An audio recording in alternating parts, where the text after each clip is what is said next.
नाराज बाबूजी जब घर छोड़कर दामाद के यहाँ रहने चले गए तो पूनम और अनिल लोक लाज की वजह से परेशान हो उठे। फिर पूनम ने अपने ही मायके में कुछ ऐसा नज़ारा देखा कि बाबूजी के प्रति अब तक रखे गए अपने उदासीन रवैये पर उसे शर्मिंदगी महसूस होने लगी। सब्जी काटती हुई पूनम के कान अनिल की बातों की ओर लगे हुए थे। वह स्पीकर फोन से पिता पुत्र की बातों को चुपचाप सुन रही थी। उसके ससुर अपनी बेटी संगीता के घर से बोल रहे थे। अनिल ने तल्ख शब्दों में पूछा था, मैं आपसे फिर पूछ रहा हूँ पिताजी कि आप घर आ रहे हैं या नहीं? आखिर कब तक दामाद के घर पड़े रहेंगे? अपनी नहीं तो मेरी इज्जत का तो कुछ ख्याल कीजिए। भला आज तक किसी ने घर ससुर बनने की बात सुनी है? मुझे तो लगता है कि आपका दिमाग ही चला गया है जो ऐसी बातें करते हैं। नहीं सुनी तो अब सुन लो। और कितनी बार कहूँ कि मैंने घर ससुर बनने का फैसला काफ़ी सोच समझ कर लिया है। मुझे अपने दामाद का घर ही अच्छा लग रहा है। कम से कम यहाँ एक प्याली चाय के लिए 10 बार कुत्ते की तरह भौंकना नहीं पड़ता। संगीता और रवि मेरी हर बात का पूरा ख्याल रखते हैं। और सुनो अनिल, जब वे लोग भी मुझे बोझ समझने लगेंगे तो वृद्ध आश्रम तो है ही मुझ जैसे उपेक्षित और बोझ बन चुके बूढ़ों के लिए। इसलिए तुम लोग अब मेरी चिंता मत करो। अनिल के पिता कैलाशनाथ बोले। जवाब में अनिल कुछ और विश्ववमन करता हुआ बोला, तो फिर बने रहिए घर ससुर और दामाद के हाथों अपनी इज्जत की धज्जियां उड़वाते रहिए। पूनम को अपने ससुर के कहे शब्द स्पष्ट सुनाई पड़े। हाँ हाँ, अपना आत्मसम्मान खोकर बेइज्जत बाप बनने से कहीं बेहतर है कि मैं इज्जतदार घर ससुर ही बना रहूं। और इसी के साथ उन्होंने फोन पटक कर अपनी नाराजगी जाहिर की तो अनिल ने भी गुस्से में स्पीकर का स्विच बंद कर दिया। पूनम को अपने आप पर ग्लानि हो आई। सोचने लगी कि उसके मायके में जब लोगों को पता चलेगा कि उसकी और अनिल की लापरवाही के चलते उसके ससुर को बेटी के घर जाना पड़ा तो मायके के लोग उनके बारे में क्या सोचेंगे? उसकी भाभियाँ क्या माँ को ताना मारने का ऐसा सुनहरा अवसर हाथ से जाने देगी? नहीं नहीं, किसी भी तरह रिश्तेदारों को यह खबर होने से पहले उसे अपने ससुर को मनाकर वापस लाना ही पड़ेगा। इस बारे में पहले अनिल से बात करनी होगी। यह सोचकर पूनम ने अनिल से कहा, देखो जो भी हुआ ठीक नहीं हुआ। आखिर वह तुम्हारे पिताजी हैं और उन्होंने तुमको दो बातें कह भी दी तो क्या हुआ? तुम्हें चुप रहना था, थोड़ा सा सह लेते और उनसे नरमी से पेश आते तो यूं बात का बतंगड़ नहीं बनता।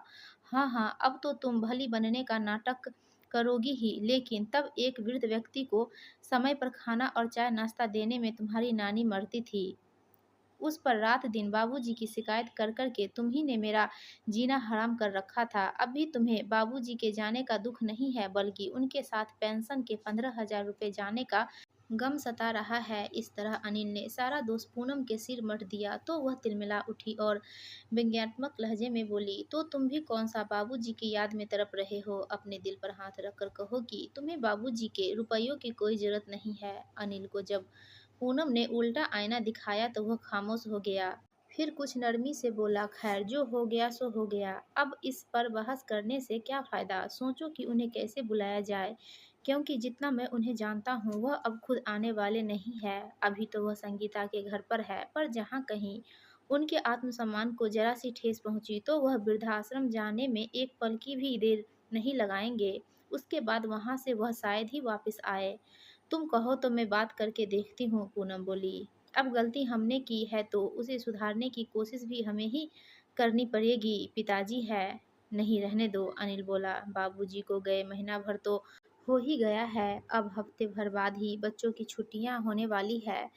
हम सब जाकर बाबूजी को मनाकर आदर के साथ ले आएंगे। यह सुनकर हुर्रे करते हुए रिया और सोनू पर्दे के पीछे से निकल आए, जो मम्मी पापा की ऊंची आवाज़ सुनकर वहां आ गए थे। माँ, सच में दादाजी हमारे पास वापस आ जाएंगे? दोनों बच्चे खुशी से उछलते हुए एक स्वर में बोले, हाँ बेटे, वह जरूर आएंगे, हम सब मिलकर उन्हें लेने जाएंगे। पूनम भीगे स्वर में बोली तो अनिल के चेहरे पर भी स्नेह सिक्त मुस्कान आ गई। बच्चों की छुट्टियां शुरू होने पर वे अपनी कार से बाबूजी को लेने निकल पड़े। अनिल ने घर छोड़ने से पहले फोन पर संगीता से यह पूछ लिया था कि बाबूजी घर पर हैं कि नहीं और उनका कहीं जाने का कार्यक्रम तो नहीं है। सच है, बहुत से लोग ऐसे होते हैं जो साथ रहने वाले अपनों के महत्व को समझ नहीं पाते, पर किसी कारण से जब वही अपने दूर चले जाते हैं तब उनकी कमी शिद्दत से महसूस करते हैं। यही हाल अनिल और पूनम का था। जब तक बाबूजी साथ रहते थे, उन्हें हर समय ऐसा लगता था कि बाबूजी बेवजह उनके कामों में टोका-टाकी करते हैं, बच्चों से गैर ज़रूरी बातें करके उनका समय बर्बाद करते हैं। बाबूजी ने सब पर ही एक तरह से अंकुश लगा रखा था। ऐसा लगता था मानो उनकी आज़ादी खत्म हो गई थी। बाबूजी कहते थे कि जीवन में कुछ बनने के लिए अपने बच्चों में अनुशासन का बीजारोपण करने के लिए खुद को अनुशासित रहकर आचरण करना पड़ता है, तभी बच्चे भी हमें अपना आदर्श मानकर हमसे कुछ सीख पाते हैं। तब पूनम और अनिल को उनकी ये बातें कोरी बकवास लगा करती थी, किंतु आज उन्हें बाबूजी की कही एक-एक बात में सच्चाई का आभास हो रहा है। बाबूजी से हर महीने उनकी पेंशन को लेना तो उन्हें याद रहा, या यूँ कहें कि अपना अधिकार तो उन्हें याद रहा, पर फर्ज निभाने में वे चूक गए। अपनी सहेलियों के साथ गप लड़ाते हुए पूनम अक्सर भूल जाती कि बाबूजी चाय के लिए इंतजार कर रहे हैं। वह शुगर के मरीज है, पर उनके ही दिए पैसों से शुगर फ्री खरीदने में उन्हें पैसों की बर्बादी लगती थी। अनिल ने भी कभी यह न सोचा कि वृद्ध पिता को उससे भी कुछ उम्मीदें हो सकती है। दो घड़ी अनिल से बात करने को वह तरस जाते, पर उसको इसकी कोई परवाह न थी। बाबूजी ने तो अनिल के बड़ा होते ही उसे अपना मित्र बना लिया था, पर वही कभी उनका दोस्त नहीं बन पाया। अचानक गाड़ी हिचकोले खाकर रुक गई। वह तो अच्छा हुआ कि पास ही में एक मोटर गैराज था। धक्के देकर गाड़ी को वहां तक ले जाया गया। मैकेनिक ने जांच करने के बाद बताया कि ब्रेक पाइप फट गया है और उसे ठीक होने में कम से कम 1 दिन तो लगेगा ही। चूंकि यह एक इत्तेफाक था कि हादसा पूनम के मायके वाले शहर में हुआ था, इसलिए कोई उपाय न देख उन्होंने गाड़ी ठीक होने तक पूनम के मायके में रुकने का फैसला लिया। एक टैक्सी कर अनिल अपने परिवार को लेकर ससुराल की ओर चल दिया। उन्हें अचानक आया देखकर सभी बहुत खुश हुए। पूनम के परिवार में मम्मी-पापा के अलावा उसके 2 बड़े भाई और भाभियां थी। बड़े भैया के 2 बेटे और छोटे भैया की 1 बेटी थी। बच्चों में उम्र का ज़्यादा फासला नहीं था, इसलिए जल्दी ही वे एक दूसरे से घुल मिल गए और हुड़दंग मचाने लगे। माँ बाबूजी के साथ थोड़ी देर बातें करने के बाद पूनम अनिल को वहीं छोड़कर रसोई की ओर चल पड़ी, जहाँ उनकी दोनों भाभियाँ रात के खाने की तैयारी में जुटी थी। पूनम ने भाभियों का हाथ बटाना चाहा, पर उन्होंने उसका मन रखने के लिए चावल बीनने की थाली पकड़ा दी और वहीं रसोई के बाहर पड़ी कुर्सी पर बैठा लिया। पूनम ने देखा कि उसकी भाभीयों ने बातों-बातों में कितने सारे पकवान बना लिए। वे जब 2 तरह की सब्जियां बना रही थी, तब पूनम ने पूछ लिया कि भाभी, यह कम तेल मसाले की सब्जी किसके लिए बना रही हो? तो बड़ी भाभी ने कहा कि मम्मी पापा बहुत सी खाने की चीज़ों से परहेज करते हैं। उनकी उम्र देखते हुए उनके लिए थोड़ा अलग से बनाना पड़ता है। पर माँ बाबूजी को तो कोई बीमारी नहीं है, फिर उनके लिए आप लोग इतना झंझट क्यों कर रही है? पूनम ने पूछा। जवाब छोटी भाभी ने दिया, तो क्या हुआ, बुजुर्ग लोग हैं, परहेज करते हैं, तभी तो उनका स्वास्थ्य अच्छा है, फिर उनके लिए कुछ करने में कष्ट कैसा? यह तो मेरा फर्ज है। वैसे भी तुम जितना अपने ससुर के लिए करती हो, उस हिसाब से हम तो कुछ भी नहीं करती। मैंने क्या किया और आपको कैसे पता चला? पूनम कुछ असमंजस भरे स्वर में बोली। अब रहने भी दो दीदी। बड़ी भाभी हंसती हुई बोली, ज़्यादा बनो मत। कल ही तो तुम्हारे बाबूजी का फ़ोन आया था, उन्होंने ही तुम्हारे और अनिल के बारे में हमें सब कुछ बताया। पूनम के मन में जाने कैसे-कैसे कुविचार और संदेह सिर उठाने लगे कि बाबूजी ने ज़रूर उनकी शिकायत की होगी और इसलिए भाभियाँ उसे यूँ ताने मार रही है। पर मन का संशय प्रकट न कर पूनम बोली, क्या बताया बाबूजी ने? क्या वह हमसे नाराज़ है?